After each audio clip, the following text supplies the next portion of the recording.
Let us create the political revolution this country needs. The stakes could not be higher. We cannot afford to miss the mark or to miss this moment. I will bring this country together instead of tearing it apart. I can't do it alone. I need your help to climb that mountain. And together we're going to beat Donald Trump. 2020 is our time to change who makes the rules. I am running to restore honor to our government and build a country that we can be proud of. From NBC News, the Democratic presidential debate, live from Las Vegas, Nevada.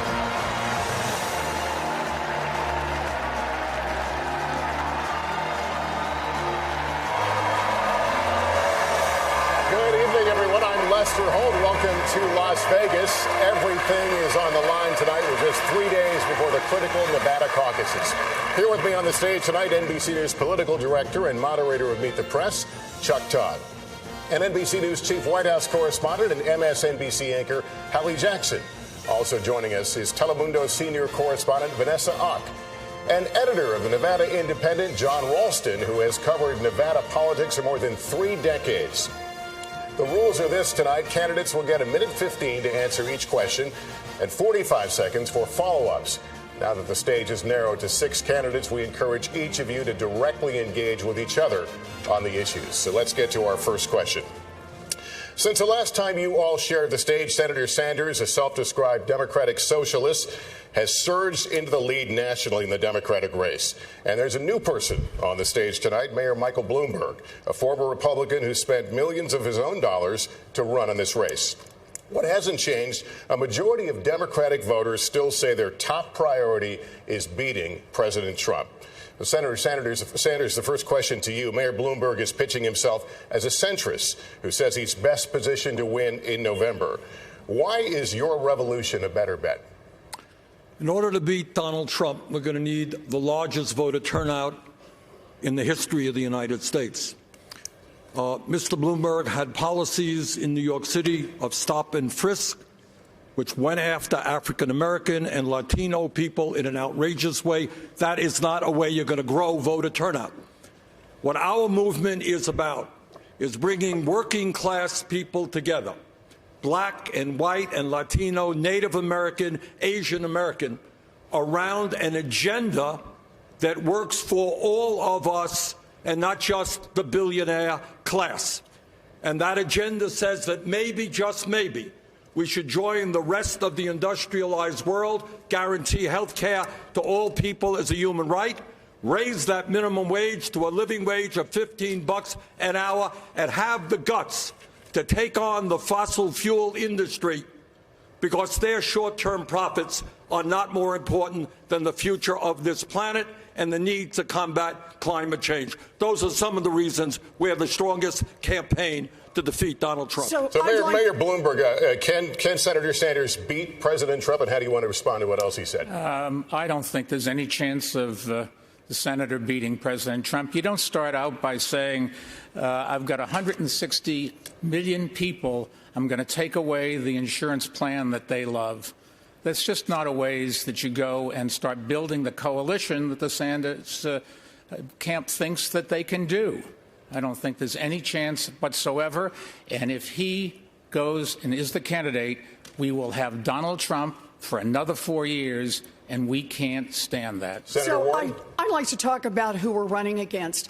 A billionaire who calls women fat broads and horse-faced lesbians.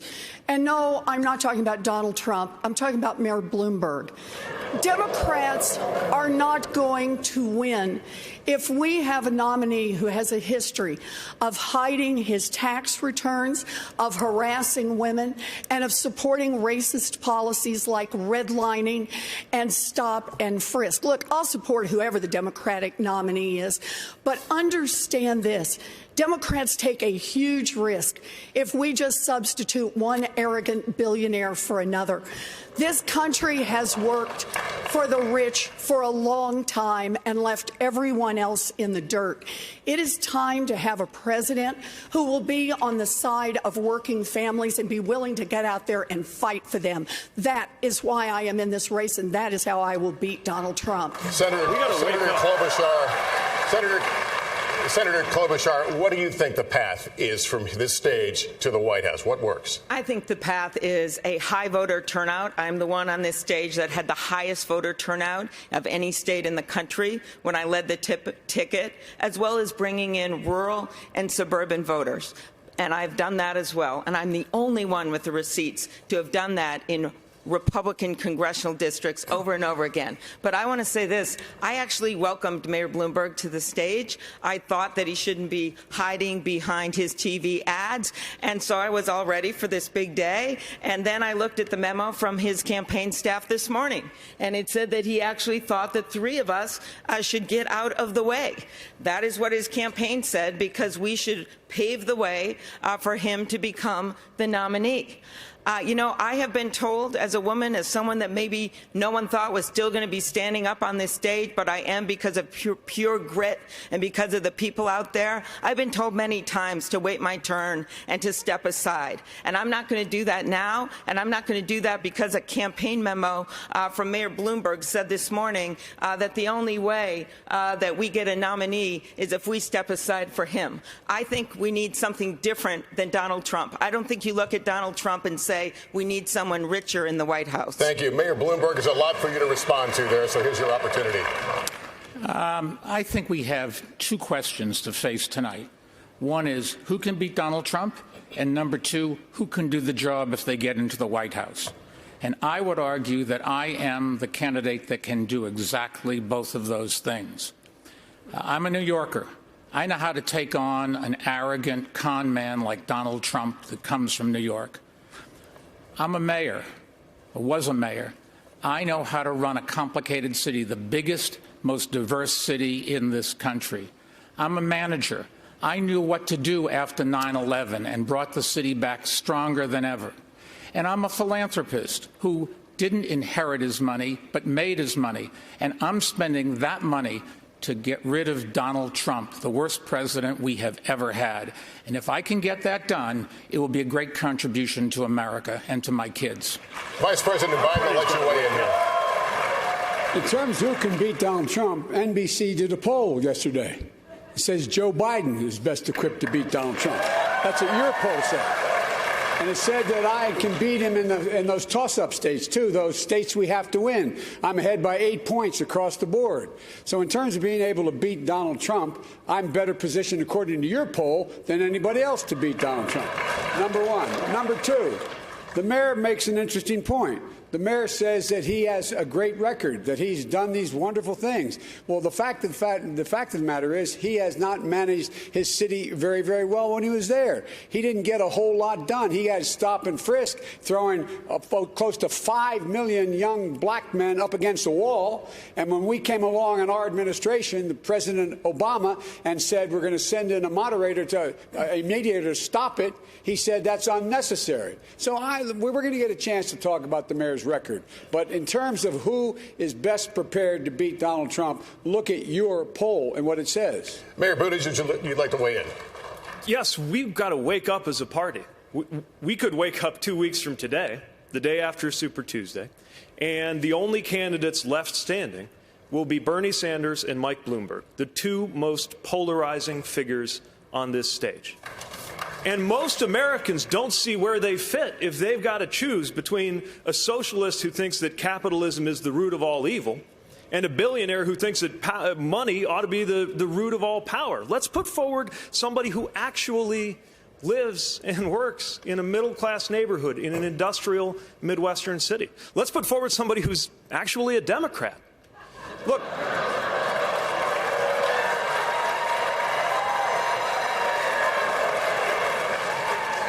we shouldn't have to choose between one candidate who wants to burn this party down and another candidate who wants to buy this party out. We can do better. Senator, Senator Sanders, are you polarizing? If speaking to the needs and the pain of a long-neglected working class is polarizing, I think you got the wrong word. What we are trying finally to do is to give a voice to people who, after 45 years of work, are not making a nickel more than they did 45 years ago. We are giving a voice to people who are saying we are sick and tired of billionaires like Mr. Bloomberg seeing huge expansions of their wealth while 500,000 people sleep out on the street tonight. And that's so what we are saying, Pete, is maybe it's a time for the working class of this country to have a little bit of power in Washington rather than your billionaire campaign contributors. Hey, all right, look, first of all, I know. Look, my campaign is fueled by hundreds of thousands of contributors, including 46 billionaires. Among the hundreds of thousands of contributors. And look, we've got to unite this country to deal with these issues. You're not the only one who cares about the working class. Most Americans believe we need to empower workers. As a matter of fact, you're the one who is at war with the culinary union right here in Las Vegas. We more union support than you have ever dreamed of. We have the support of unions all across this country. Yeah, but the vision I'm putting forward has the support of the American people. Really? We can actually deliver health care without taking it away from anyone. We can actually empower workers and lift wages without further polarizing this country. And we can build a movement without having legions of our supporters online and in person. All right, candidates, thank you. I think it is Democratic figures and here. union leaders alike. Senator Warren, I have a question for you. On Sunday, on Meet the Press, Vice President Biden accused Senator Sanders' supporters of bullying union leaders here with, quote, vicious, malicious, misogynistic things. You said Democrats cannot build an inclusive party on a foundation of hate.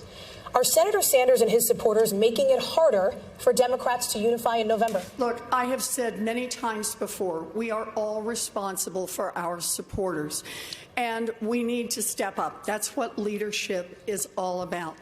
But the way we are going to lead this country and beat Donald Trump is going to be with a candidate who has rock-solid values and who actually gets something done.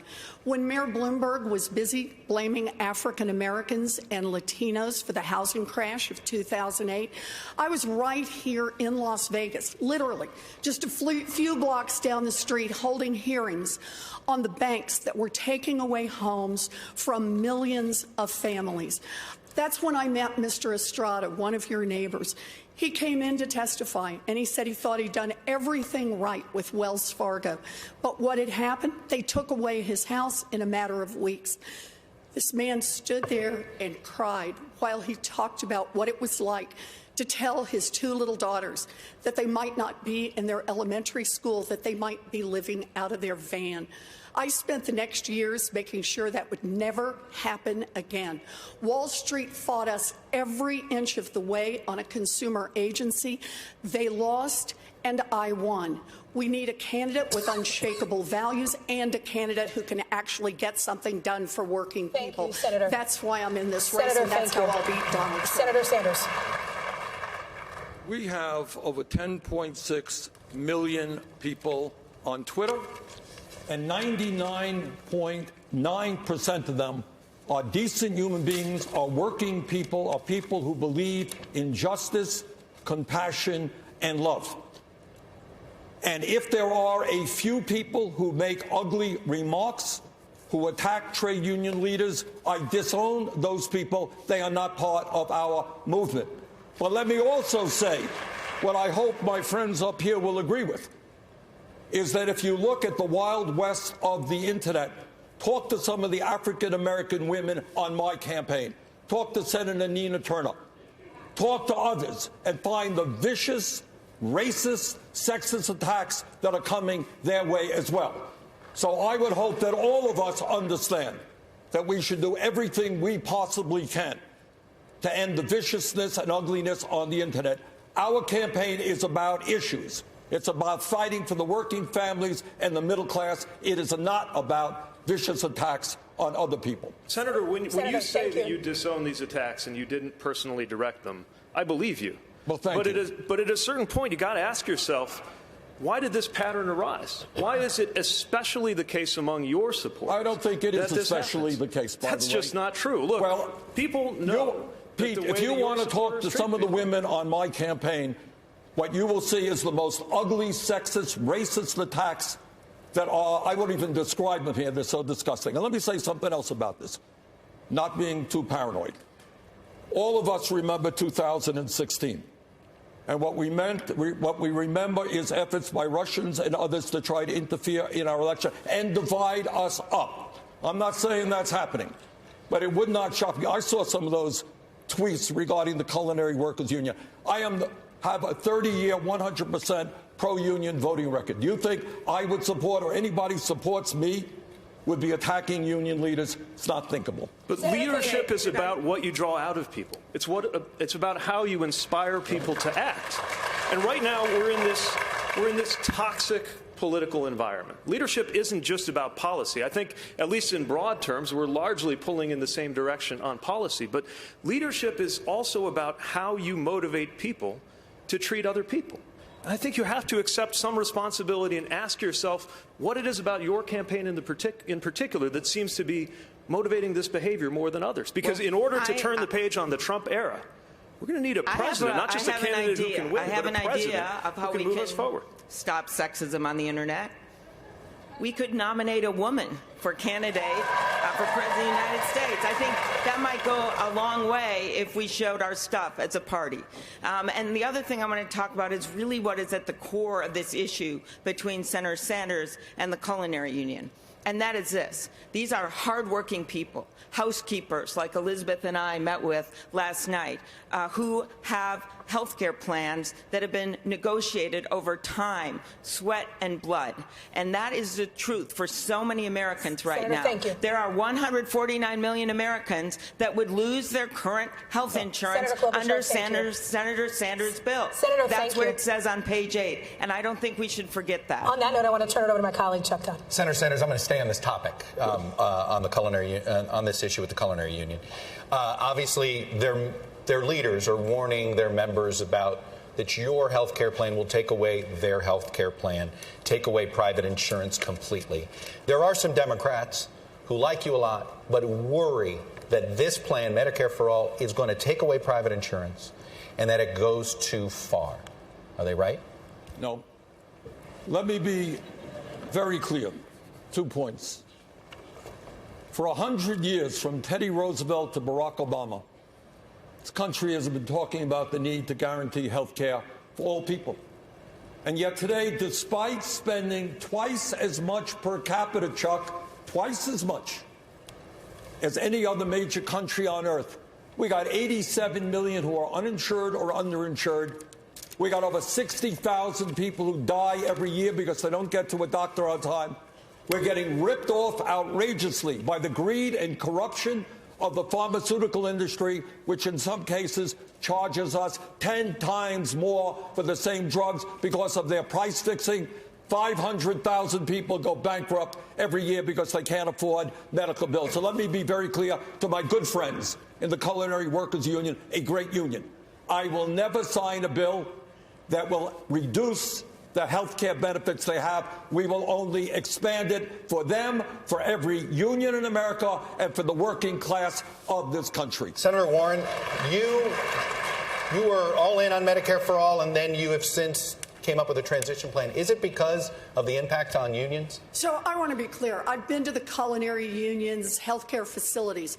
They're terrific. You don't want to shut them down. You want to expand them. You want to see them all across Nevada and all across this country. But we need to get everybody's health care plan out here. Mayor Buttigieg really has a slogan that was thought up by his consultants to paper over a thin version of a plan that would leave millions of people unable to afford their health care. It's not a plan, it's a PowerPoint. And Amy's plan is even less. It's like a Post-it note. Insert plan here. Bernie has started very much, has a good start. But instead of expanding and bringing in more people to help, instead his campaign relentlessly attacks everyone who asks a question or tries to fill in details about how to actually make this work. And then his own advisors say, probably won't happen anyway. Look, health care is a crisis in this country. My approach to this is we need as much help for as many people as quickly as possible and bring in as many supporters as we can. And if we don't get it all the first time, take the win and come back into the fight to ask for more. I promise, guys, I'm going to get everybody in. I got you. Mayor Buttigieg, I think she name-checked you first. I'll let you go first. You name-checked me second. Yes, okay. I think Amy said. I'm more of a Microsoft Word guy, and if you look at my plan, I don't know if there are any PowerPoints on it, but you can definitely find the document on PeteForAmerica.com, and you'll see that it is a plan that solves the problem, makes sure there is no such thing as an uninsured American, and does it without kicking anybody off the plan that they have. This idea that the union members don't know what's good for them is the exact kind of condescension and arrogance that makes people skeptical of the policies we've been putting forward. Here we have a plan that the majority of Americans support. Do you realize how historic that is? That the American people are ready in a way far beyond what was true even 10 years ago and what was available to President Obama at the time. There's a powerful American majority ready to undertake the biggest, most progressive reform we've had in healthcare in 50 years, just so long as we don't force it on anybody. What is wrong with that? All right, Can I respond to that? let me go Senator Klobuchar, and then I'll have you respond. Okay. All right, Senator Klobuchar. Well, I think the Post-it note came first, Senator. I don't know. I do think the Post-it note came first. I must say I take personal offense since Post-it notes were invented in my state. So, 3M us. 3M. Okay. So my plan is a public option. And according to all the studies out there, it would reduce premiums for 12 million people immediately. It would expand coverage for about that same number.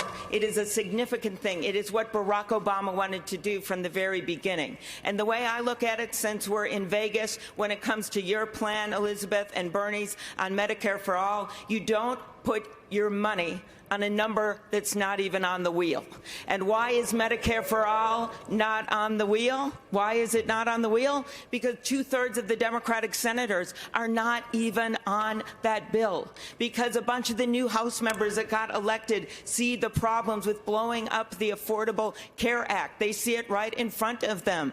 And the truth is that when you see some troubled waters, you don't blow up a bridge, you build one. And so we need to improve the Affordable Care Act, not blow it up. Let me just. I will. You name check 3 of them. Let me get Senator Sanders in there. You were. Okay. Go ahead, Senator Sanders. Okay. We'll get you in, Miss. All right. We got a lot of people in here that we got hit. It's my turn, yeah? Yes, sir. Okay. Somehow or another, Canada can provide universal health care to all their people at half the cost. UK can do it, France can do it, Germany can do it, all of Europe can do it. Gee whiz, somehow or another, we are the only major country on earth that can't do it. Why is that? And I'll tell you why. It's because last year the healthcare industry made $100 billion in profits.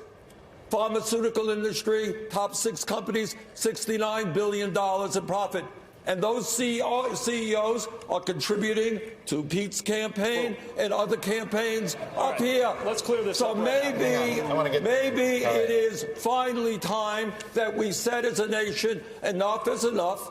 The function of a rational healthcare system is not to make the pharmaceutical industry and the drug companies rich. It is to provide health care to all people as a human right, not a privilege. Mr. Vice President, no premiums, you got it. No Mr. Vice President, go. No deductibles. Let's go ahead. And then Senator Warren. Mr. Vice President and Senator Warren. Hey, I'm the only one on this stage that actually got anything done on health care. Okay? I'm the guy the president turned to and said, go get the votes for Obamacare. And I noticed what everybody's talking about is the plan that I first introduced. That is to go and add to Obamacare, provide a public option, a Medicare-like option. It cost and increase the subsidies. It cost a lot of money. It cost $750 billion over 10 years. But I pay for it by making sure that Mike and other people pay at the same tax rate their secretary pays at. That's how we get it paid, number one. Number two, you know, from the moment we passed that signature legislation, Mike called it a disgrace, number one. Number two, Trump decided to get rid of it. And number three, my friends here came up with another plan. But they don't tell you. When you ask Bernie how much it cost, the last time he said that, I think it was on your show, he said, we'll find out. We'll find out how, or something to that effect. It cost over $35 trillion. Right. Let's get real. Senator Warren, you get the final word on this. We're going to move to another question. Go ahead, Senator Warren. Go ahead, Senator Warren. So I actually took a look at the plans that are posted. Mayor Buttigieg, there are 4 expenses that families pay, right? Premiums, deductibles, copays, and uncovered medical expenses. Mayor Buttigieg says he will put a cap only on the premiums, and that means families are going to pick up the rest of the cost. Amy, I looked online at your plan. It's 2 paragraphs. Families are suffering, and they need a plan. You can't simply stand here and trash an idea to give health care coverage to everyone without having a realistic plan of your own. And if you're not going to own up to the fact either that you don't have a plan or that your plan is going to leave people without health care coverage, full coverage, then you need to say so. I just want to say on this, when I was in Reno, when I met a man who said he had diabetes, he gets his insulin through the VA, but his sister and his daughter also have diabetes. No way to pay for their insulin. 3 human beings right here in Nevada My plan who takes are care of that. struggling. They share one insulin prescription. Mayor Bloomberg, was Vice President Biden right? You weren't a fan of Obamacare? I am a fan of Obamacare. At the beginning, Mr. Mayor. Mr. Vice President, I just checked the record because you'd said one time that I was not. In 2009, I testified and gave a speech before the mayor's conference in Washington, advocating it and trying to get all the mayors to sign on. And I think at that time I wrote an article praising Obamacare. It was either in the New York Post or the Daily News. So the facts are I was there. Let me finish. Thank you. I was in favor of it. I thought it didn't go as far as we should. What Trump has done to this is a disgrace. The first thing we've got to do is get the White House and bring back those things that were left, and then find a ways to expand it, another public option, having some rules about capping charges. All of those things. We shouldn't just walk away and start something that is totally new, untried. Vice President Biden, go ahead. The mayor said when we passed it, the signature piece of this administration, it's a disgrace. They're the exact words. It was a disgrace. Look it up. Check it out. It was a disgrace. Thank you. I cover, by the way, that plan. You do not have surprise billing. You bring down drug prices. People are not. It gives people all the things we're just talking about. I guess you're not got the time to do it, but I'll get a chance to talk. Thank you, sir. Lester. All right, Mayor Bloomberg. At the beginning of this debate, you took some incoming fire on this next topic. So let's get into it. In 2015. This is how you describe your policing policy as mayor. Quote, we put all the cops in the minority neighborhoods. And you explain that as, quote, because that's where all the crime is. You went on to say, and the way you should get the guns out of the kids' hands is to throw them against the wall and frisk them. You've apologized for that policy. But what does that kind of language say about how you view people of color or people in minority neighborhoods? Well, if I go back and look at my time in office, the one thing that I'm really worried about, embarrassed about, was how it turned out with stop and frisk. When I got into office, there were 650 murders a year in New York City. And I thought that my first responsibility was to give people the right to live. That's the basic right of everything. And we adopted a policy which had been in place, the policy that all big police departments use of stop and frisk. What happened, however, was it got out of control. And when I discovered that we were doing too many stop and frisks, we cut 95% of it out. And I've sat down with a bunch of African-American clergy and business people to talk about this, to try to learn. I've talked to a number of kids who'd been stopped. And I was trying to understand how we change our policies so we can keep the city safe, because the crime rate did go from 50% down to 300. And we have to keep the lid on crime. But we cannot go out and stop people indiscriminately. Mayor, thank you. Let me go to Vice President Biden on this. You want to respond to that? Yes, let's get something straight. The reason the stop and frisk changed is because Barack Obama sent moderators to see what was going on. When we sent them there to say this practice has to stop, the mayor thought it was a terrible idea we send them there. A terrible idea. Let's get the facts straight. Let's get the order straight. And it's not whether he apologized or not. It's the policy. The policy was abhorrent. And it was, in fact, a violation of every right people have. And we are the one, our administration sent in people to monitor it. And at the very time, the mayor argued against that. This idea that he figured out it was a bad idea. He figured out it was a bad idea after we sent in monitors and said it must stop. Even then, he continued the policy. All right. Mayor, would you like to make a quick response to that? Yes, I would. I've apologized, I've asked for forgiveness, but the bottom line is that we stopped too many people. But the policy, we stop too many people, and we've got to make sure that we do something about criminal justice in this country. There is no great answer to a lot of these problems. And if we took off everybody that was wrong off this panel, everybody that was wrong on criminal justice at some time in their careers, there'd be nobody else up here. And, Senator Warren. Let's be clear. I'm sorry, who did you call on? Senator Warren. Sorry. I do think that this really is about leadership and accountability. When the mayor says that he apologized, listen very closely to the apology. The language he used is about stop and frisk. It's about how it turned out. Now, this isn't about how it turned out. This is about what it was designed to do to begin with. It targeted communities of color.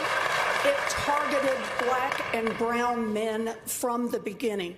And if you want to issue a real apology, then the apology has to start with the intent of the plan as it was put together and the willful ignorance day by day by day of admitting what was happening, even as people protested in your own street, shutting out the sounds of people telling you how your own policy was breaking their lives. You need a different apology. Senator, thank you. Chuck? Can I respond briefly?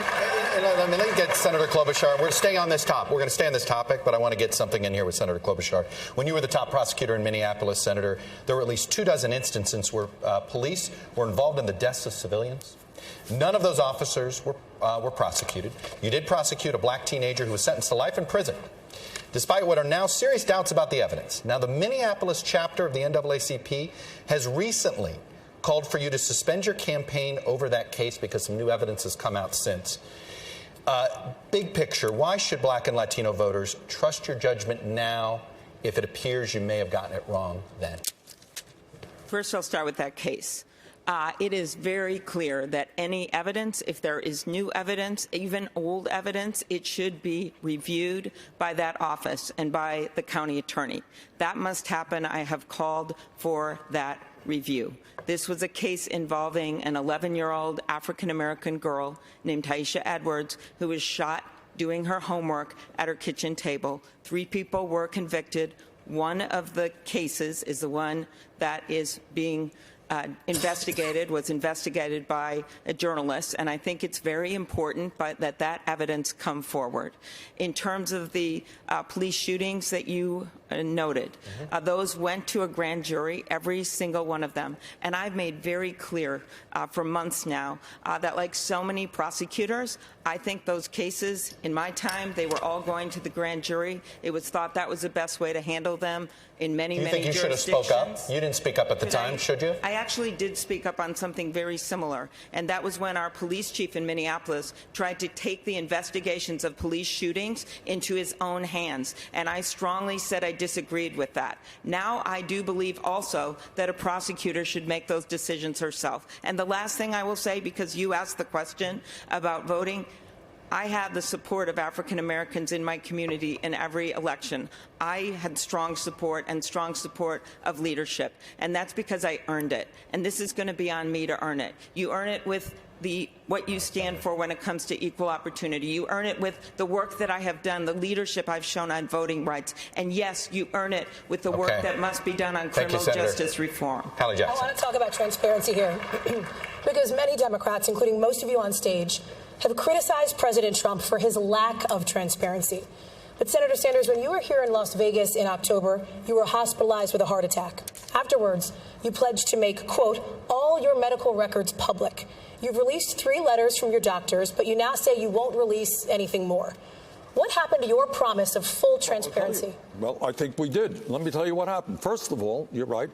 And thank you, Las Vegas, for the excellent medical care I got in the hospital 2 days. And I think the one area maybe the Mayor Bloomberg and I share, you have 2 stents as well. All right. 25 years ago. Well, we both have 2 stents. It's a procedure that it's done about 1 million times a year. So we released the full report of that heart attack. Second of all, we released the full, my whole 29 years in the Capitol, the attending physician, all of my history, medical history. And furthermore, we released reports from 2 leading Vermont cardiologists who described my situation, and by the way, who said Bernie Sanders is more than able to deal with the stress and the vigor of being president of the United States. Hey, follow me around the campaign trail, 3, 4, 5 events a day. See how you're doing compared to me. Look, Mayor Buttigieg, you've been critical about transparency on this stage and people needing to do better. Is that response from Senator Sanders enough for you? No, it's not, because first of all, let me say we're all delighted that you are in fighting shape. And at the same time, transparency matters, especially living through the Trump era. Now, under President Obama, the standard was that the president would release full medical records, do a physical, and release the readout. I think that's the standard that we should hold ourselves to as well. Now, President Trump lowered that standard. He said just a letter from a doctor is enough, and a lot of folks on this stage are now saying that's enough. But I am certainly prepared to get a physical, put out the results. I think everybody here should be willing to do the same. But I'm actually less concerned about the lack of transparency on Sanders' personal health than I am about the lack of transparency on how to pay for his health care plan, since he said that it's impossible to even know how much it's going to cost. And even after raising taxes on everybody making $29,000, there is still a multi-trillion-dollar hole. Matter of fact, if you add up his policies altogether, they come to $50 trillion. He's only explained $25 trillion worth of revenue, which means that the hole in there is bigger than the size of the entire economy of the United States. The time has come to level with the American people on matters personal and on matters of policy. Thank you. Senator Sanders, quickly. Okay. Let's level. All right, let's level, Pete. Under your plan, which is a maintenance continuation of the status quo, can I finish? The average American today is paying $12,000 a year. That's what that family is paying. 20% of a $60,000 income, $12,000 a year. Highest prices in the world for prescription drugs. Just the other day, a major study came out from Yale epidemiologists in Lancet, one of the leading medical publications in the world. What they said, my friends, is Medicare for All will save $450 billion a year.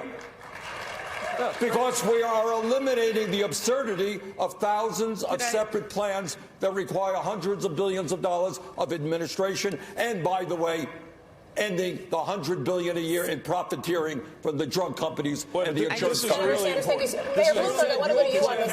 My plan is the status quo, and that's false. Look, if my plan is the status quo, why was it attacked by the insurance industry the moment it came out?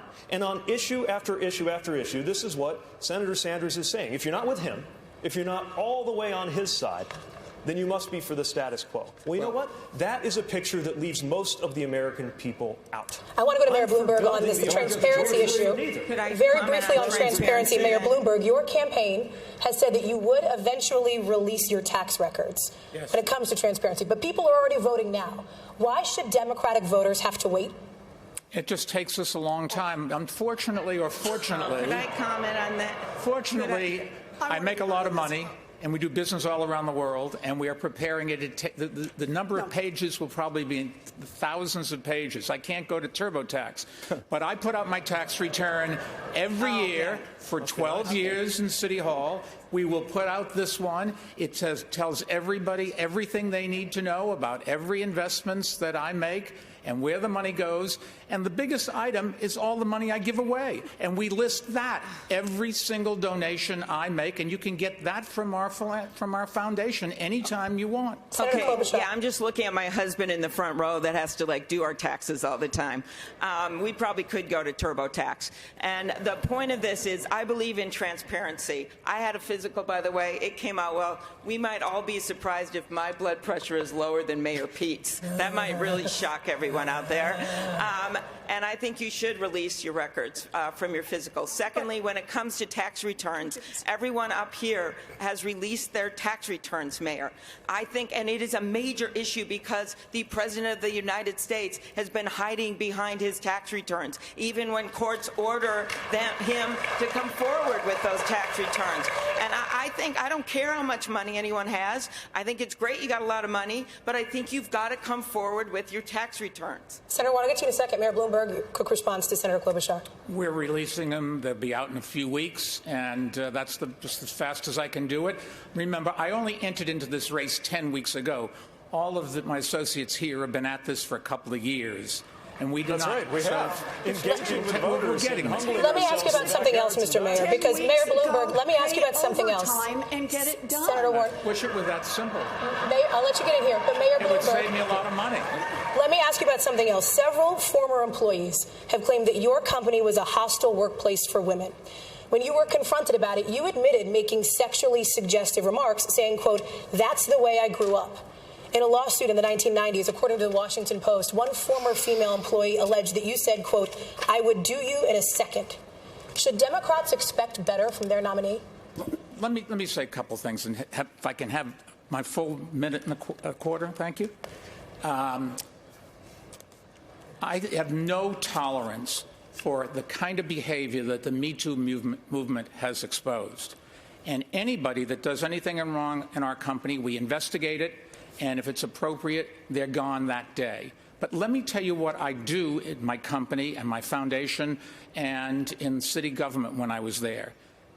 In my foundation, the person that runs it's a woman. 70% of the people there are women. In my company, lots and lots of women have big responsibilities. They get paid exactly the same as men. And in my in City Hall, the top person, my deputy mayor, was a woman, and 40% of our commissioners were women.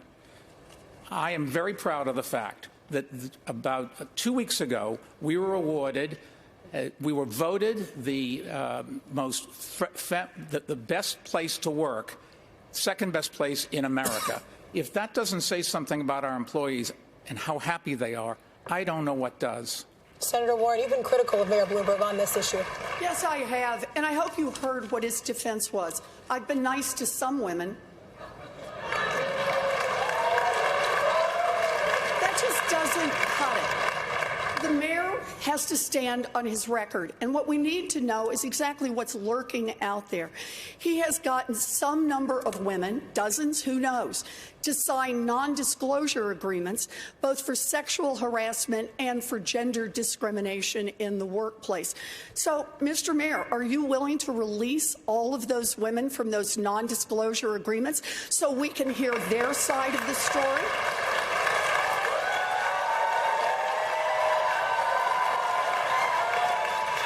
We have a very few non-disclosure agreements. How many is that? Let me finish. How many is that? None of them accuse me of doing anything other than maybe they didn't like a joke I told. And let me put, there's agreements between two parties that wanted to keep it quiet. and that's up to them. They signed those agreements, and we'll live with it. So wait, when you say it is up to, I just want to be clear. Some is how many? And when you say they signed them and they wanted them, if they wish now to speak out and tell their side of the story about what it is they allege, that's now okay with you? You're releasing them on television tonight? Senator? No. Is that right? Senator, tonight? Senator, the company and somebody else, in this case, a man or a woman, or could be more than that, they decided when they made an agreement that they wanted to keep it quiet for everybody's interest. They signed the agreements, and that's what we're going to live with. I'm sorry. No, the question is, are the women bound by being muzzled by you? And you could release them from that immediately, because understand, this is not just a question of the mayor's character. This is also a question about electability. We are not going to beat Donald Trump with a man who has who knows how many non-disclosure agreements and the drip, drip, drip of stories of women saying they have been harassed and discriminated against. That's not what we do as Democrats. Mr. Vice President. Look, let's get something straight here. It's easy. All the mayor has to do is say, you are released from the non-disclosure agreement, period. We talk about transparency here. This guy got himself in trouble, maybe saying that he couldn't disclose what he did. He went to his company. Just to be super clear, that was about the list of clients. No, so no, nobody gets yeah, I know what you mean. No, you're right. But he said, he went to the company and said, I want to be released. I want to be able to do it. Look, this is about transparency from the very beginning, whether it's your health record, whether it's your taxes, whether you have cases against you, whether or not people have signed non-disclosure agreements. You think the women, in fact, were ready to say, I don't want anybody to know about what you did to me? That's not how it works. The way it works is they say, look, this is what you did to me, and the mayor comes along and his attorney says, I will give you this amount of money if you promise you'll never say anything. That's how it works. Mayor Bloomberg, final word to you. I said we're not going to end these agreements because they were made consensually, and they have every right to expect that they will stay private. If they want to release it, they should be able to release themselves. Can I add a word to this? Say yes. You know, we talk about electability, and everybody up here wants to beat Trump. And we talked about stop and frisk, and we talked about the workplace that Mayor Bloomberg has established and the problems there. But maybe we should also ask how Mayor Bloomberg in 2004 supported George W. Bush for president, put money into Republican candidates for the United States Senate when some of us, Joe and I and others, were fighting for Democrats to control the United States Senate. And maybe we can talk about a billionaire saying that we should not raise the minimum wage, or that we should cut Social Security, Medicare, and Medicaid. If that's a way to beat Donald Trump, wow, I would be very surprised. Thank you, Senator. Vanessa, to you. Wait. Senator Klobuchar, you're running on your Washington experience, but last week in a Telemundo interview, you could not name the president of Mexico or discuss any of his policies. Last night, you defended yourself saying, quote, this is in jeopardy. But my question to you is, shouldn't our next president know more about one of our largest trading partners? Of course. Of course. And I don't think that momentary forgetfulness actually reflects what I know about Mexico and how much I care about it. And I first want to say greetings to President López Obrador. Secondly, what I meant by the game of Jeopardy is that I think we could all come up with things. You know, how many members are there in the Israeli Knesset? 120. Who is the president of Honduras? Hernandez. But when it comes to Mexico, I am the one person on this stage that came out first to say I was for the U.S. Mexican-Canadian trade agreement. That is going to be one of the #1 duties of a president. Senator is to Klobuchar, implement my that. colleague specifically asked you if you could name the president of Mexico, and your response was no. Yes, that's right. And I said that I made an error. I think having a president that maybe is humble and is able to admit that here and there, maybe wouldn't be a bad thing. Mayor But Buttigieg, if you is could that let me, a good response? if you could, Yeah, look, I wouldn't liken this to trivial. I actually didn't know how many members were in the Knesset, so Well, you got there me you there. go. But you're staking your candidacy on your Washington experience. You're on the committee that oversees border security. You're on the committee that does trade. You're literally in part of the committee that's overseeing these things, and we're not able to speak to literally the first thing about the politics of the country to ourselves. Are you trying to say that I'm dumb, or are you mocking me here, Pete? I'm saying that you shouldn't trivialize I made that an knowledge. error. People sometimes forget names. I am the one that has, number one, has the experience based on passing over 100 Thank you, Senator. bills. If I could respond, this was a pretty big Quickly, allegation.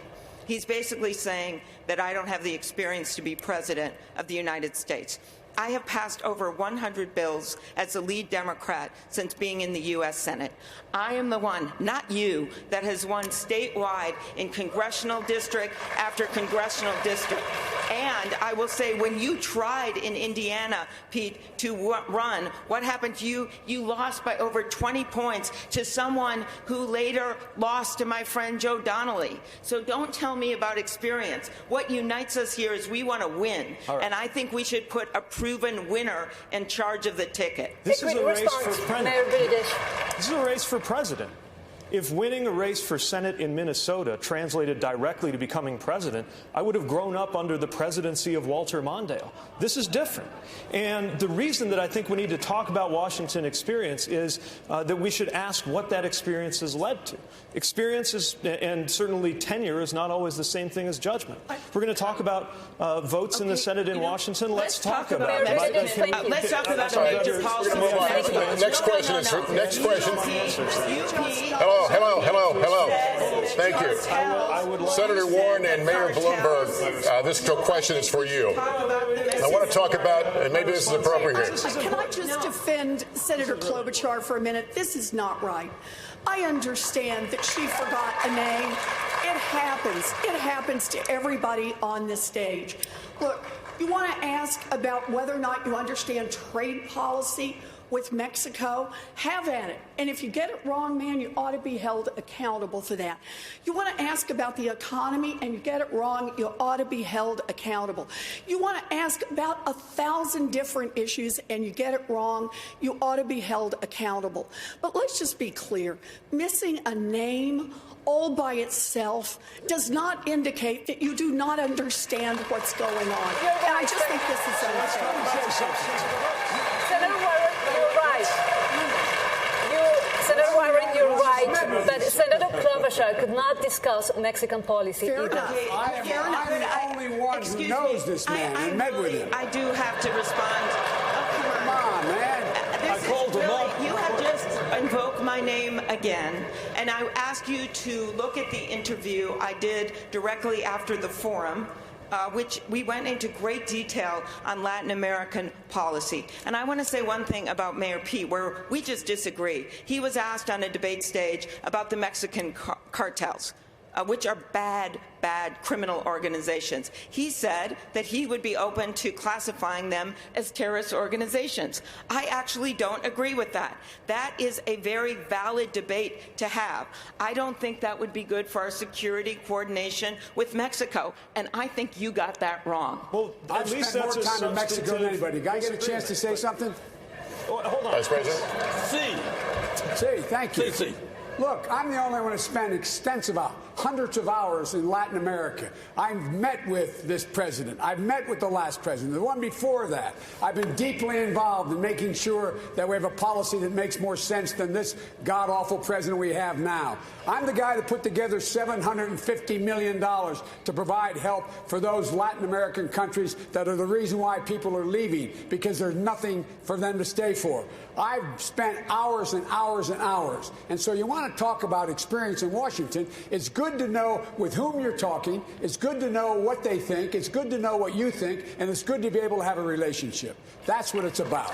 All right. Well, we are clearly everybody's warmed up. We're going to take a short break and kick off the next hour with a topic many voters have said is top of mind, the climate crisis. We're back in a moment.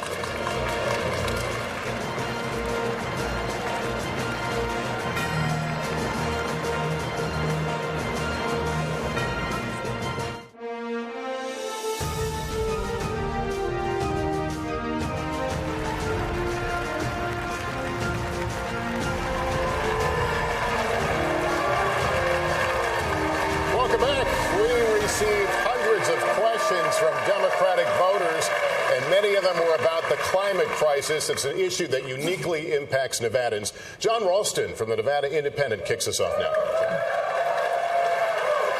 So, y'all ready to play some Nevada trivia now? I'm only half joking here. Let's talk about this issue because it's up there in polls. Voters are really concerned about it, as you all know.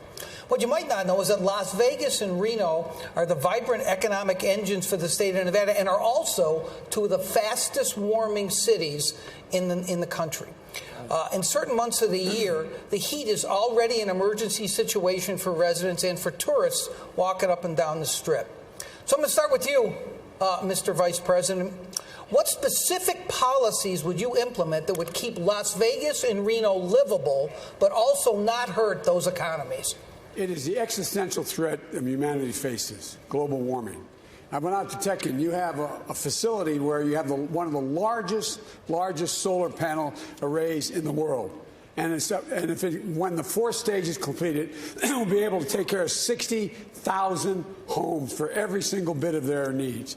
And what I would do is, number one, work on providing the $47 billion we have for tech and to making sure we find answers, is to provide a way to transmit that wind and solar energy across the network in the United States. Invest in battery technology. I would immediately reinstate all of the elimination of what Trump has eliminated in terms of EPA. I would secondly make sure that we had 500,000 new charging stations in every new highway we built in the United States of America or repaired. I would make sure that we, once again, made sure that we got the mileage standards back up, which would have saved over 12 billion barrels of oil had he not walked away from it. And I would invest in rail. Rail can take hundreds of thousands, millions of cars off the road if we have high-speed rail. Thank you, Mr. Vice President. I want to get some of the rest of you in on this because y'all have plans. Yeah. Mayor Bloomberg, let me read what you said about this issue. You said you want to intensify U.S. and international actions to stop the expansion of coal. How exactly are you going to do that? Well, already we've closed 304 out of the 530 coal-fired power plants in the United States, and we've closed 80 out of the 200 or 300 that are in Europe. Bloomberg Philanthropies working with the Sierra Club. That's one of the things you do. But just let's start at the beginning. If you're president, the first thing you do the first day is you rejoin the Paris Agreement. This is just ridiculous for us to drop out. Two, America's responsibility is to be the leader in the world. And if we don't, we're the ones that are going to get hurt just as much as anybody else. And that's why I don't want to have us cut off all relationships with China, because you will never solve this problem without China and India, Western Europe and America. That's where most of the greenhouse gas. Let me just finish one other thing. I believe, and you can tell me whether this is right, but the solar array that the Vice President was talking about is being closed because it's not economic, that you can put solar panels in modern technology, even more modern than that. I want to let Senator Warren jump in here, just because you've said something that's really specific to Nevada. And the tension here in this state is between people who want renewable energy and people who want conservation on public lands. Yeah. 85% of Nevada is managed by the federal government.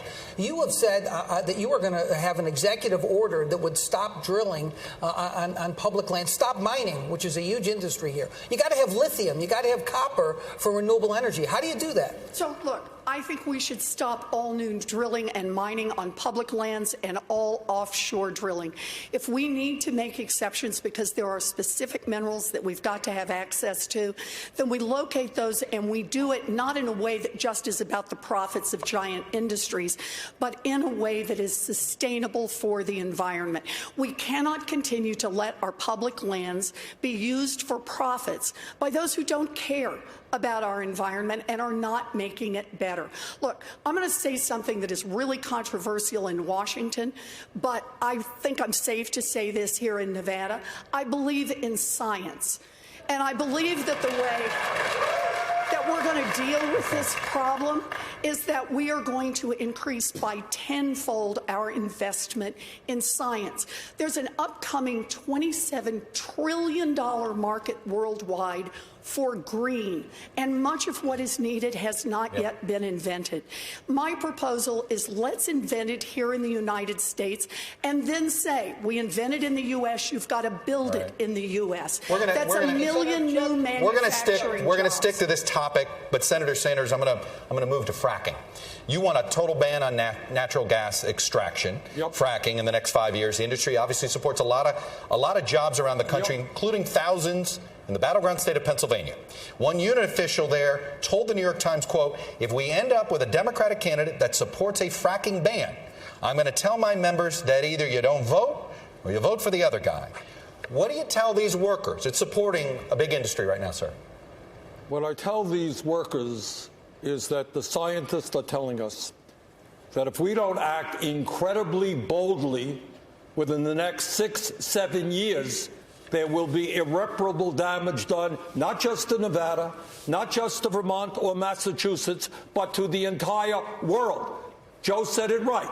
This is an existential threat. You know what that means, Chuck? That means we're fighting for the future of this planet.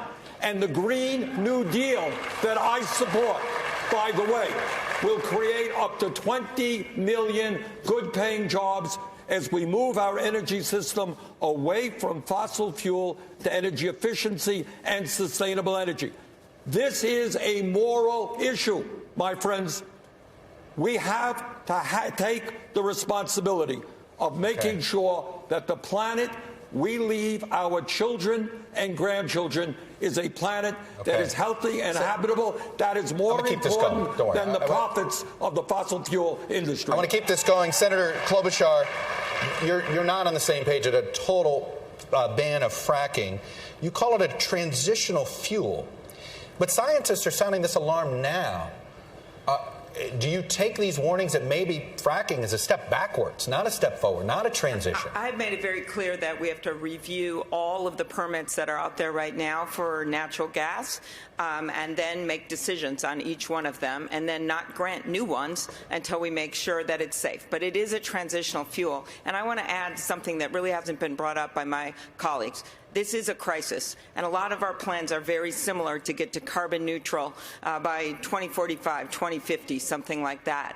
But we're not going to be able to pass this unless we bring people with us. I'm looking at these incredible senators from Nevada, Catherine Cortez Masto and Jackie Rosen, and I'm thinking that they know how important this is. And you can do this in a smart way.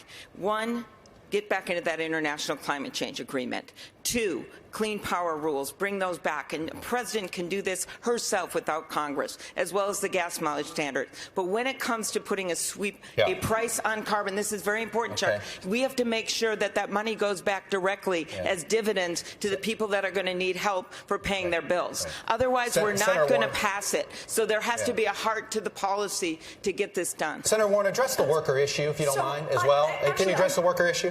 Yes. We can have a Green New Deal and create jobs. We need people in infrastructure who will help build. We have They can lose that job tomorrow, though. That's what they're concerned about. Those jobs are for tomorrow. Those are the ones we need to be working on to harden our infrastructure right now. But listen to Senator Klobuchar's point. She says we have to think smaller in order to get it passed. I don't think that's the right approach here. Why can't we get anything passed in Washington on climate? Everyone understands the urgency, but we've got two problems. The first is corruption. An industry that makes its money felt all through Washington. The first thing I want to do in Washington is pass my anti-corruption bill so that we can start making the changes we need to make on climate. And the second is the filibuster. If you're not willing to roll back the filibuster, then you're giving the fossil fuel industry a veto. Thank you, over Vanessa. all of the work. Senator, thank you. Vanessa's got the next question. Vice President Biden, you have said that you want to hold oil and gas executives accountable for their role in harming our planet. You have even suggested that you might put them in jail. Which companies are you talking about, and how far are you willing to go? I'm willing to go as far as we have to go. First of all, I would eliminate all the subsidies we have for oil and gas. Eliminate it, period. That would save millions and millions of billions of dollars. Number two, I think that any executive who is engaged in, and by the way, minority communities are the communities being most badly hurt by the way in which we deal with climate change. They are the ones who become the victims. That's where the asthma is. That's where the groundwater supply has been polluted. That's where, in fact, people, in fact, do not have the opportunity to be able to get away from everything from still asbestos in the walls of our schools. I have $1 trillion program for infrastructure.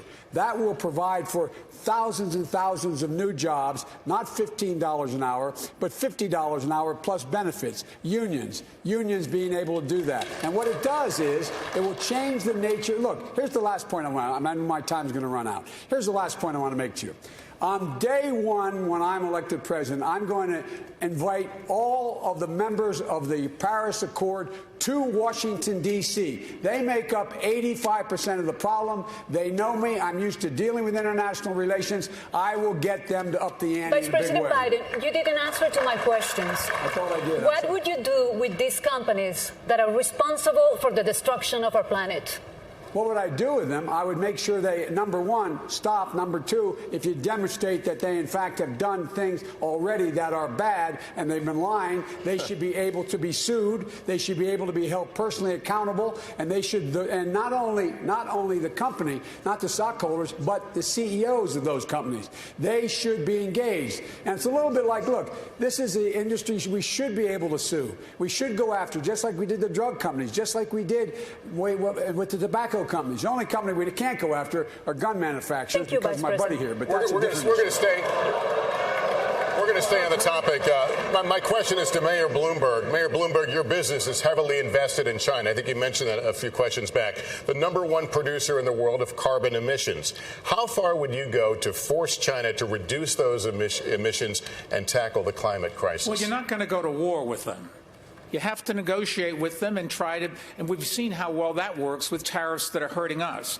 What you have to do is convince the Chinese that it is in their interest as well. Their people are going to die just as our people are going to die, and we work together. In all fairness, the Chinese have slowed down. It's India that is an even bigger problem. But it is an enormous problem. Nobody's doing anything about it. We could, right here in America, make a big difference. We're closing the coal-fired power plants. If we enforce some of the rules on fracking so that they don't release methane into the air and into the water, you'll make a big difference. But we're not going to get rid of fracking for a while. And we frack, incidentally, not just natural gas. You frack oil as well. It is a technique, and when it's done poorly, like they're doing in too many places where the methane gets out into the air, it is very damaging. But it's a transition fuel. I think the senator said it right.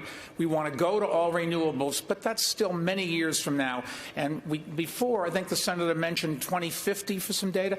No scientist thinks the numbers for 2050 are 2050 anymore. They're 2040, 2035. The world is coming apart faster than any scientific study had predicted. We've just got to do something Mayor now. Bloomberg, thank you. Mayor Buttigieg, your thoughts. Let's be real about the deadline.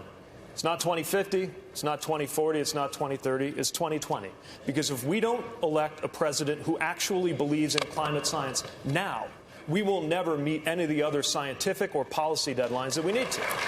So first of all, let's make sure we're actually positioned to win, which once again, if we put forward two of the most polarizing figures on this stage as the only option, is going to be a real struggle. Now, I've got a plan to get us carbon neutral by 2050. And I think everybody up here has a plan that more or less does the same. So the real question is, how are we going to actually get it done?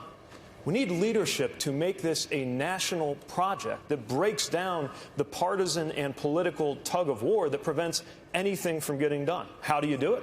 Well, first of all, making sure that those jobs are available quickly. Secondly, ensuring that we are pulling in those very sectors who have been made to feel like they're part of the problem, from farming to industry, and fund as well as urge them to do the right thing. And then global climate diplomacy. I'm a little skeptical of the idea that convincing is going to do the trick when it comes to working with China.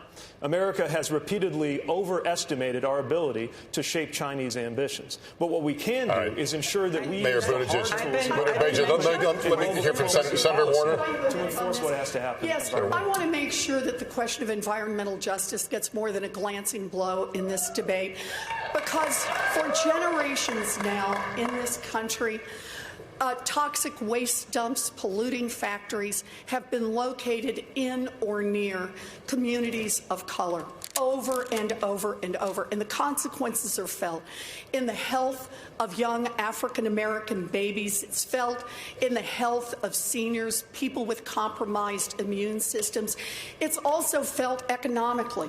Who wants to move into an area where the air smells bad or you can't drink the water?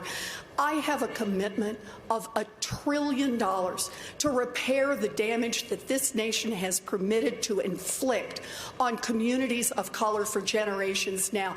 We have to own up to our responsibility. We cannot simply talk about climate change in big global terms. We need to talk about it in terms of rescuing the communities that have been damaged. Senator Warren, thank you. Hallie? Vice President Biden, I want to ask you about something else that is important to people here. I want to ask you about Latinos owning 1 out of every 4 new small businesses in the United States.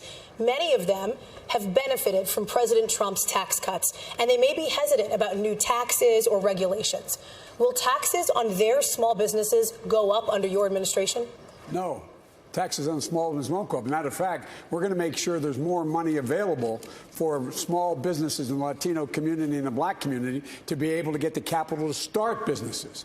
At the Treasury Department, there's going to be a window available where we can significantly increase the amount of money available so people can borrow the money to get started. They have demonstrated they're incredibly successful. We should not be raising taxes on them. We should start rewarding work, not just wealth. That's why we have to change the tax code the way it is. That's why the wealthy have to start to pay their fair share. And that's why we have to focus on giving people the ability to garner wealth, generate wealth. And that's why this whole idea of redlining, lending to people in areas, wasn't the cause of Wall Street failing. The greed of Wall Street was the reason why it occurred, not redlining. And lastly, I want to say, look, the idea of China is, in their Belt and Road proposal, they're taking the dirtiest coal in the world, mostly out of Mongolia, and spreading it around the world. It's clear.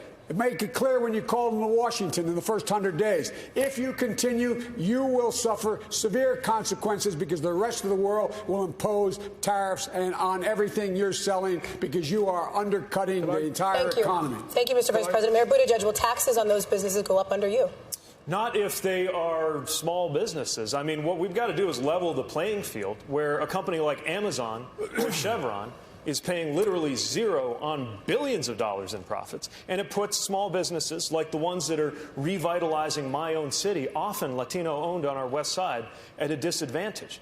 We need to recognize that investing in Latino entrepreneurship is not just an investment in the Latino community, it is an investment in the future of America. And it is time for a president who understands the value of immigration in lifting up all of our communities and our country. We're getting the exact opposite message from the current president. And it is time to recognize not just the diversity of the Latino community, but the importance of issues like economic empowerment, like health care, as well as a tax system. Very quickly, Senator Warren. We have an entrepreneurship gap in America, and that is a gap between white entrepreneurs and black and Latino entrepreneurs. And the principal reason for this is they don't have the money for equity to get the businesses started. It's about a $7 billion gap. We want to have real entrepreneurship and a level playing field. I have a plan to put the $7 billion in to have the fund managed by the people who are routinely cut out. It can't just be about taxes. We need to make an investment to level the playing field and end the black and white.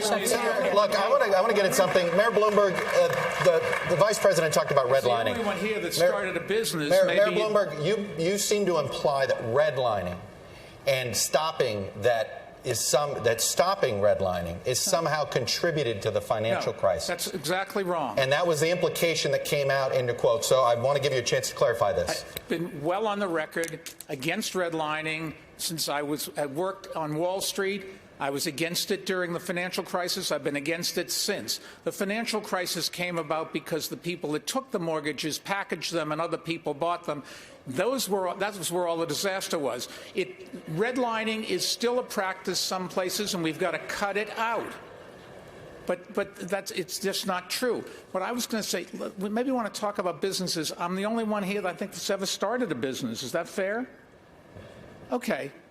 What we need is, I can tell you in New York City, we had programs, there are mentoring programs for the young business people so they can learn how to start a business. We had programs that could get them seed capital. Okay. We had programs to get branch banking in their neighborhoods, because if you don't have a branch bank there, you can't get a checking account. Can't get a checking account, you can't get a loan. You can't get a loan, you can't get a mortgage. Then you don't have any wealth. There's ways to fix this, and it doesn't take trillions of dollars. It takes us to focus on the problems of Senator Sanders, 45 seconds, and we're going to move on. Senator Sanders, 45 seconds. All right.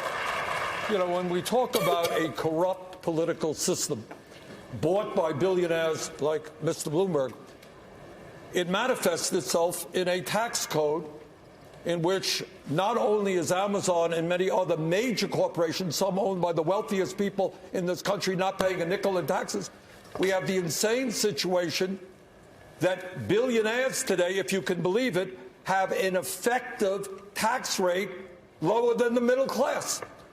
Senator, so maybe you're just the tax code. Why are you complaining? What? Who wrote the code?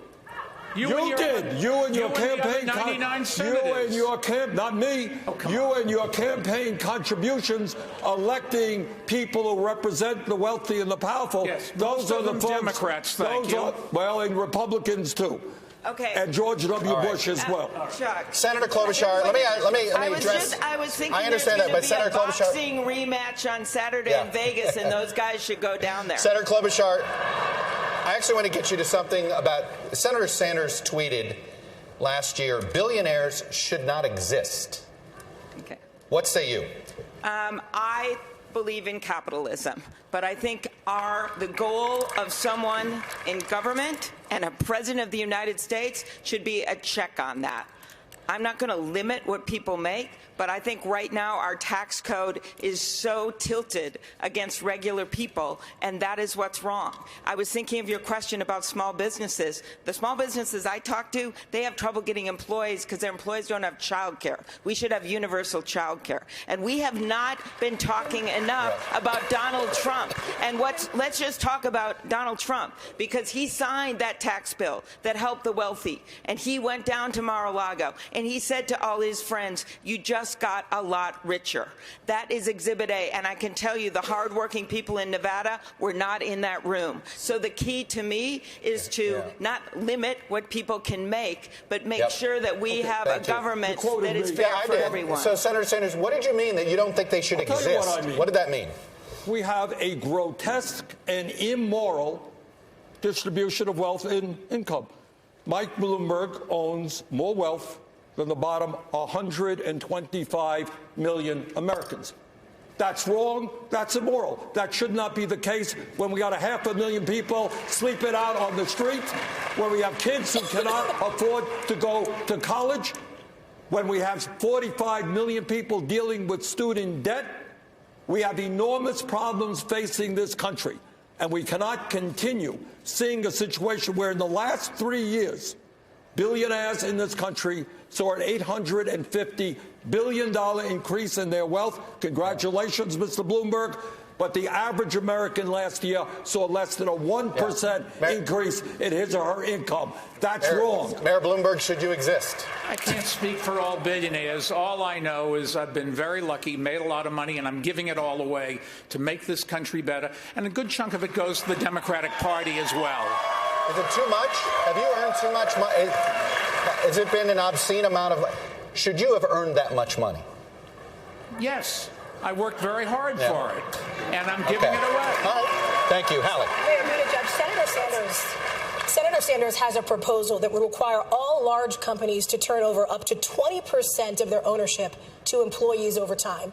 Is that a good idea? I think that employee ownership of companies is a great idea. I'm not sure it makes sense to command those companies to do it. If we really want to deliver less inequality in this country, then we got to start with the tax code. And we got to start with investments in how people are able to live the American dream, which is in serious decline. Matter of fact, last time I checked, the list of countries to live out the American dream, in other words, to be born at the bottom and come out at the top, we're not even in the top 10. Number one place to live out the American dream right now is Denmark. And as the, I think, lone person on this stage who's not a millionaire, let alone a billionaire, I believe that part of what needs to change is for the voices of the communities that haven't felt heard on Wall Street or in Washington to actually be brought to Capitol Hill. It's why I am building a politics designed around inclusion, designed around belonging, because the one thing that will definitely perpetuate the income inequality we're living with right now is for Donald Trump to be reelected because we polarized this country with the wrong nominee. Senator Sanders, it's your policy. That's to me, right? It is your policy. Thank you. It is my policy, and I'm very proud of that policy. All right? What we need to do to deal with this grotesque level of income and wealth inequality is make sure that those people who are working, you know what, Mr. Bloomberg, wasn't you who made all that money. Maybe your workers played some role in that as well. And it is important that those workers are able to share the benefits. Also, when we have so many people who go to work every day and they feel not good about their jobs, they feel like cogs in a machine. I want workers to be able to sit on corporate boards as well so they can have some say over what happens to their lives. Mayor Bloomberg, you own a large company. Would you support what Senator Sanders is proposing? Absolutely not. I can't think of a ways that would make it easier for Donald Trump to get reelected than listening to this conversation. It's ridiculous. We're not going to throw out capitalism. We tried that. Other countries tried that. It was called communism, and it just didn't work. So let me make a proposal that will work, that has not only support from a majority of Democrats, but also from a majority of independents and a majority of Republicans.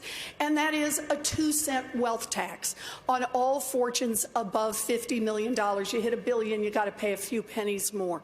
This is a tax on the top 0.1% in America, and it permits us to start to restructure our economy.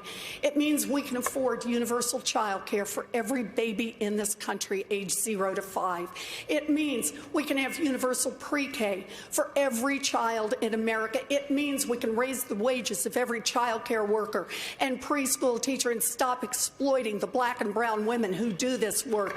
It means we can put $800 billion into our public schools, quadruple funding for Title I schools. And as a former special education teacher, we could fully fund IDEA so children with disabilities would get the full education they need. We could do college. We could put $50 billion into our historically black colleges and universities, and we could cancel student loan debt for 43 million Senator, Americans. thank you. That's something a majority of Americans support, a 2-cent wealth tax. It is a question of values. Do we want to invest in Mr. Bloomberg, or do we want to invest in an entire generation of young Senator Americans? Sanders, the next question is for you. Senator Sanders, our latest NBC News Wall Street Journal poll released yesterday, 2/3 of all voters said they were uncomfortable with a socialist candidate for president. What do you say to those voters, sir? What was the result of that poll? Who was winning? The question's to you. Well, the question was that I was winning, and I think by a fairly comfortable margin. Mike mentioned that. But here is the point. Let's talk about democratic socialism, not communism, Mr. Bloomberg. That's a cheap shot. Let's talk about democratic. Let's talk about what goes on in countries like Denmark, where Pete correctly pointed out they have a much higher quality of life in many respects than we do. What are we talking about? We are living in many ways in a socialist society right now. Problem is, as Dr. Martin Luther King reminded us, we have socialism for the very rich, rugged individualism for the poor. Wait a second. Let me finish. When Donald Trump gets $800 million in tax breaks and subsidies to build luxury condominiums, that's socialism for the rich. When Walmart, we have to subsidize Walmart's workers who are on Medicaid and food stamps because the wealthiest family in America pays starvation wages. That's socialism for the rich. I believe in democratic socialism for working people, not billionaires. Health care for all, educational opportunity for all. Senator, thank you. Mayor Bloomberg, would you like to... The question was about socialism. What a wonderful country we have. The best-known socialist in the country happens to be a millionaire with 3 houses. What I miss here? Well, you'll miss that I work in Washington, House 1. That's the first problem. Live in Burlington, House 2. That's good. And like thousands of other Vermonters, I do have a summer camp. Forgive me for that. Where is your home? Which tax haven do you have your home? New York City, thank you very much. Yeah, well, and I pay all my taxes. How And I'm happy to do it because I get something for it. And let me say, I thought that the senator next to me was half right. I agree we should raise taxes on the...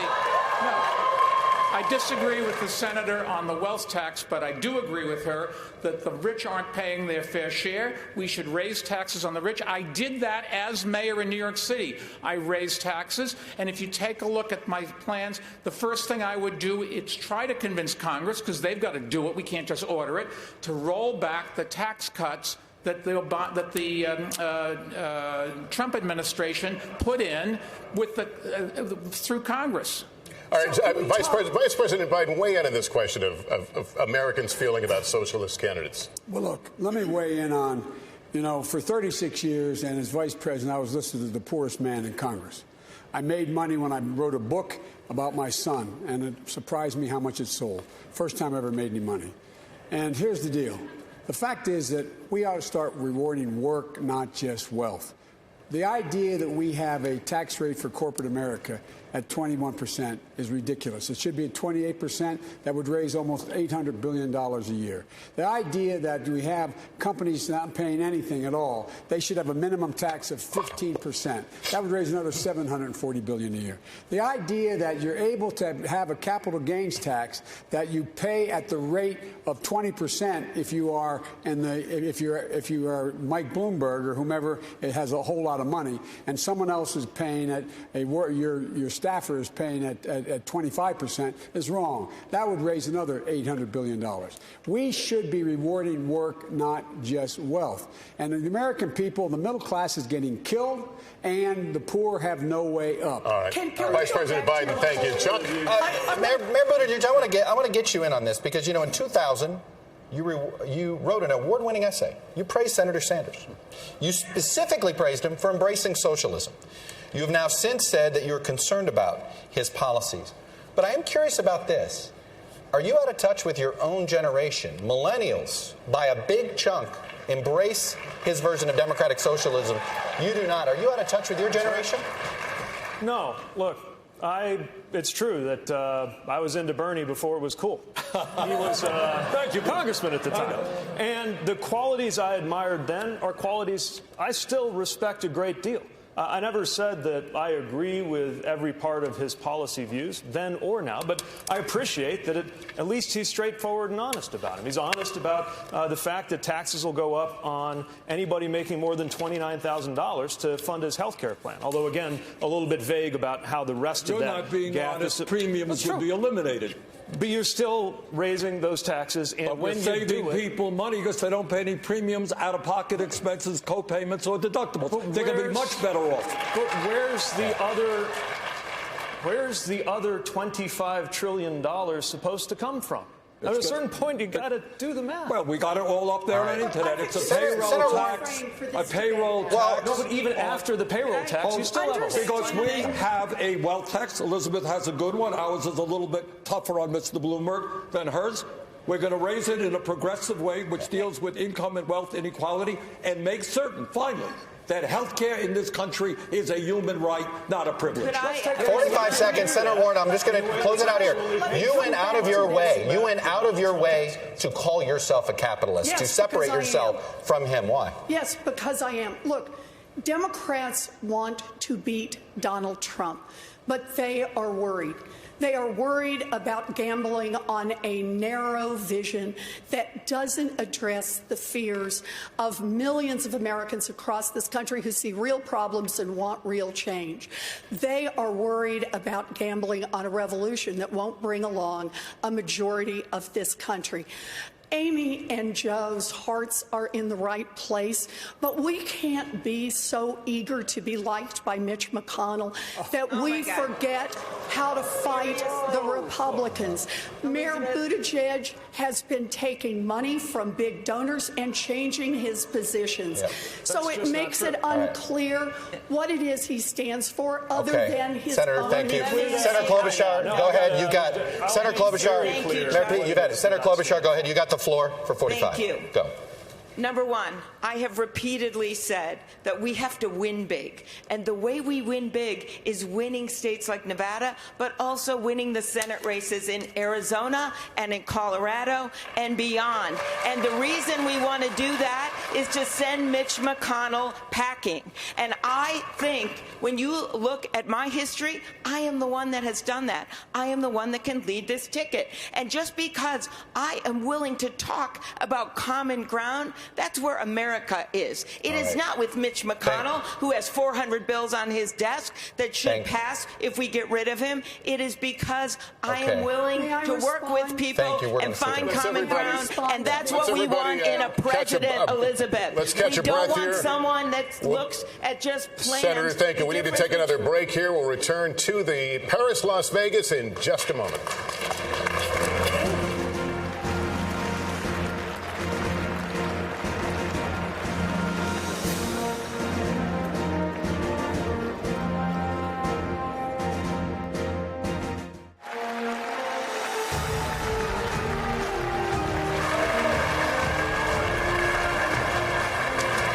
Welcome back, everyone. It is time for closing statements. Each candidate will have 1 minute, and we begin with Senator Klobuchar. This has been quite a debate. And what I want everyone out there watching to remember is that what unites us is so much bigger than what divides us.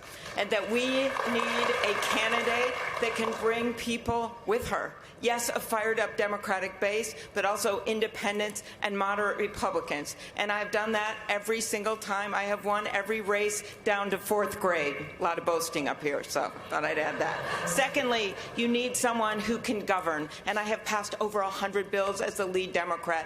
And third, you need someone that has the heart to be the president. They were talking a lot about heart conditions up here. We have a president right now that doesn't have a heart. I love the people of this country, and I ask for the vote of the people of Nevada, because this state gets it. They get that maybe you don't agree with every single thing that's said on this debate stage, but we understand that the heart of America is bigger than any heart that guy has in the White House. I ask you to join me at amyklobuchar.com. Senator, thank you. Mayor Bloomberg, to you. Well, you can join me at MikeBloomberg.com, too, if you want, but I'm not asking for any money. Look, this is a management job, and Donald Trump's not a manager. This is a job where you have to build teams. He doesn't have a team, so he goes and makes decisions without knowing what's going on or the implications of what he does. We cannot run the railroad this way. This country has to pull together and understand that the people that we elect, and it's not just the President of the United States, they should have experience, they should have credentials, they should understand what they're doing and the implications thereof, and then we should, as a society, try to hold them accountable so the next time they go before the voters, if they haven't done the job, we shouldn't just say, oh, nice person, gives a good speech. We should say, didn't do the job, and you're out of here. Mr. Mayor, thank you. Mayor Buttigieg, 1 minute. In Nevada, I'm asking for your vote because America is running out of time, and this is our only chance to defeat Donald Trump. If you look at the choice between a revolution or the status quo, and you don't see where you fit in that picture, then join us. And yes, go to PeteForAmerica.com and help out, because we need to draw everybody that we can who believes that we need to empower workers, who believes in climate science, who believes in doing something about gun violence, and recognizes that the only way we can do this is to create a sense of belonging in this country that moves us out of the toxic and polarized moment that we are living in today. I already see an American majority ready to do these things. Now we have a responsibility to galvanize, not polarize, that majority. We cannot afford to lean on the same Washington playbook. We cannot afford to alienate half the country. We must step forward into the future in order to win and in order to govern a country that will be facing issues the likes of which we'd barely thought of just a few years ago. I'm asking you to join me so that we can deliver that future together. Senator Warren. I grew up fighting. I grew up out in Oklahoma, and I learned it probably from my mother. I watched when my daddy had a heart attack and didn't have any money coming in, when our car was lost and when we were on the edge of losing our home. I watched my mother fight to save our family. And I grew up fighting to save our family, my family. I eventually made it through school and spent my life as a teacher and looking into why it is that so many families across this country are struggling and why it gets worse year after year after year. I, for years, have fought for unions to say the way we're going to restructure this economy is we're going to make it easier to join a union and get more power into unions. To fight for students who have been cut out of opportunity over and over because of the rising cost of an education. Look, for me, I am, of all the people on this stage, I've been a politician the shortest time, but I've been the one out fighting for families the longest time. I promise you this, give me a chance, I'll go to the White House, and I'll fight for your family. Thank you, Senator. Vice President Biden. I'm running because so many people.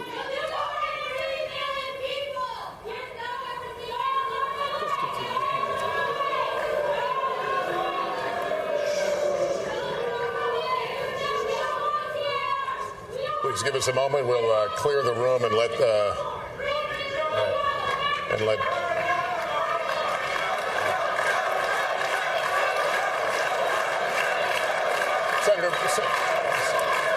Senator Biden, you have 1 minute.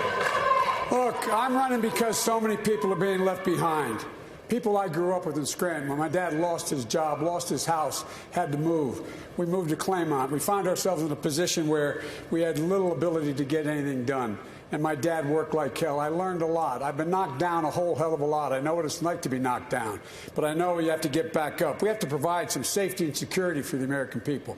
Right here in Nevada, the site of the most significant mass murder in American history, guns. Our kids are getting sent to school, having to hide under desks, learn how to run down corridors to avoid being shot. It's immoral. I'm the only one that's beaten the NRA nationally, and I beat them twice. With regard to health care, it also is something that is a right. Obamacare has to be expanded. It can be, in fact, cover everybody. And lastly, I think it's important that on day one, we deal with sending an immigration bill to the desk. The only person in here has the worst record on immigration is Bernie, because Bernie voted against the 2007 bill. Right. Had, in fact, that immigration bill passed, there would be 6 million members would be now American citizens. All right. Senator Sanders, you have 1 minute for your closing remarks. Fortunately, LULAC, among other groups, Latino groups, saw that bill having provisions akin to slavery, Joe. But the bottom line is all of us are united in defeating the most dangerous president in the modern history of this country. That we agree on. But where we don't agree, I think, is why we are today the only major country on earth not to guarantee health care to all people. Why 3 people own more wealth than the bottom half of America when 500,000 people sleep out on the street. Why hundreds of thousands of bright young kids can't afford to go to college and 45 million remain in student debt. Bottom line here, real change never takes place from the top on down, never takes place from an oligarchy controlled by billionaires.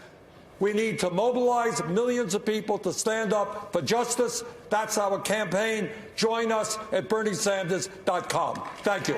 Senator, thank you. Folks, thank you. That concludes tonight's debate. Our thanks to my fellow moderators, to the candidates, and, of course, to all of you, the audience here and at home.